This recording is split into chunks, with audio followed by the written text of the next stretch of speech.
Hi friends, welcome to Vardhan home kitchen. Kaju namak para అండి.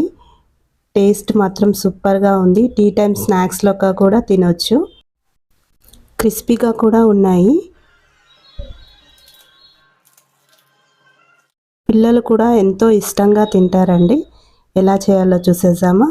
1 cup పెసరపప్పు తీసుకున్నాను. కడిగి ఒక 1 అవర్ పాటు నానబెట్టి పెట్టుకున్నాను. పెసరపప్పునంతా మిక్సీ జార్లో వేసి 2 పచ్చిమిర్చి, 1 ఇంచు అల్లం ముక్క వేసి కొద్దిగా నీళ్లు పోసి రుబ్బుకోవాలి. రుబ్బుకొని ఒక గిన్నెలో వేసుకోవాలి. ఇది మొత్తం పేస్ట్లా అవనవసరం లేదు, కొంచెం రవ్వగా ఉన్నా కూడా సరిపోతుంది. ఇందులోనే 1 స్పూన్ వాము వేసాను, చిటికెడు పసుపు, 1/2 స్పూన్ సాల్ట్ వేసాను, ఒక 4 స్పూన్ల ఆయిల్ వేసి అంతా కలిసేలాగా కలుపుకోవాలి. ఇందులోనే 2 కప్పుల గోధుమ పిండి తీసుకున్నాను. గోధుమ పిండి కొద్దిగా వేసుకుంటూ కలుపుకోవాలండి. నీళ్లు కొద్దిగా కూడా పోయకుండా పప్పులో ఉన్న తడితోటే ఈ గోధుమ పిండినంతా తడుపుకోవాలి. పిండి అంతా గట్టిగా ఉండేలా తడుపుకొని 10 నిమిషాలు పక్కకు పెట్టండి. గిన్నెలో 1½ స్పూన్ నెయ్యి తీసుకున్నాను. 1/2 స్పూన్ గోధుమ పిండి వేసి 2 బాగా కలిసేలాగా కలుపుకోవాలి. నెయ్యికి బదులుగా నూనె కూడా వాడుకోవచ్చు. పిండినంతా ముద్దల్లా చేసి చపాతీల్లాగా చేసుకోవాలండి. 4 చపాతీలు చేసి పెట్టుకున్నాను.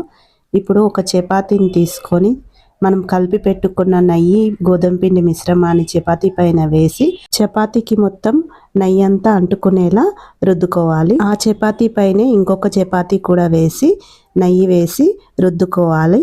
ఇలాగే 4 చపాతీలు ఒకటిపైన ఒకటి లేయర్ లాగా వేసుకొని ఈ 4 చపాతీల పొరలు విడిపోకుండా ఇంకోసారి చపాతీలా చేసుకోవాలండి.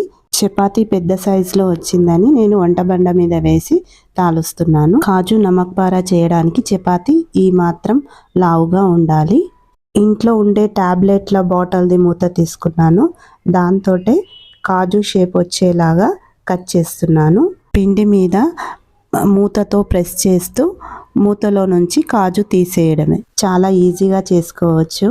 కాజు కూడా ఎంత బాగా కనిపిస్తుందో చూడండి. కాజు షేప్లా లేయర్స్లా కనిపించే కాజు నమక్ పేరా మీకు నచ్చితే నా వీడియోకి ఒక లైక్ చేయండి. మిగిలిన పిండినంతా ముద్దలా చేసి కత్తెరతో కట్ చేస్తున్నాను.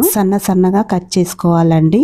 మనం చపాతీని లేయర్ లాగా వేసాం కదండి, ఆ లేయర్స్ అన్నీ ఇందులో కనిపిస్తున్నాయి. చూడండి ఎంత బాగా కనిపిస్తున్నాయి. ఒక ముద్ద పిండి మిగిలినుండే అది నార్మల్ చపాతీ లాగా చేసి కాజు షేప్లోనే కట్ చేసేస్తున్నాను. కడాయిలో నూనె పోసి నూనె వేడెక్కాక జాలీలో నమక్ పేడాలు వేసుకొని నూనెలో వేసాను. నూనెలో వేయగానే నమక్ పేరాలు పొరలు ఎలా విచ్చుకున్నాయో చూడండి, ఎంత బాగా కనిపిస్తున్నాయో పొరలుగా. కాజు పైన వేయడానికి మసాలా రెడీ చేసుకుందాము. 1/2 స్పూన్ కారము, 1/2 స్పూన్ సాల్ట్, 1/2 స్పూన్ ధనియాల పొడి, 1/2 స్పూన్ చాట్ మసాలా అన్నీ కలిసేలాగా కలిపి పక్కన పెట్టాను. ఈ నమక్ పేరాలను మీడియం ఫ్లేమ్లో పెట్టి గోల్డెన్ కలర్ వచ్చే వరకు వేయించుకోవాలి. నమక్ పేరాలోని పొరలన్నీ విచ్చుకొని బాగా కనిపిస్తున్నాయి. నమక్ పేడాలు రెడీ అయిపోయాయి. వేడి చల్లారక ముందుకే మసాలాలు వేసి కలుపుకోవాలి. నమక్ పేడాల మీద కత్తెరతో కట్ చేసి పెట్టుకున్న నమక్ పేరాలు కూడా వేసుకొని గోల్డెన్ కలర్ వచ్చే వరకు వేయించి తీసుకుందాము.